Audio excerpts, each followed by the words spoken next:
Hi guys, welcome to my channel HP Victus 15. Battery is not charging to 100%. So guys, first check the battery status.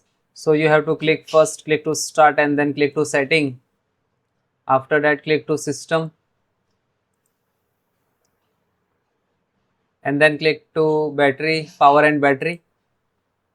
And if Windows saying plugin and not charging around 80% battery health manager before saying shutdown and proc. So you have to check if it is turn on the percentage, how many percentage it's showing here. Okay, and also check it is click to paste performance. Okay, and then close it. Then next reinstall the battery driver.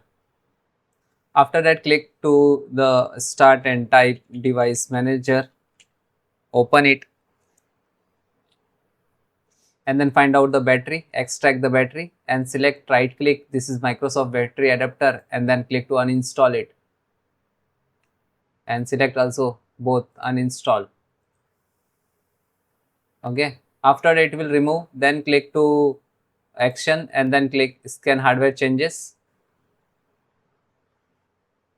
Okay, then it will come back again and then close it, and then guys restart your system and then please check and please comment if your issue resolved. Thank you.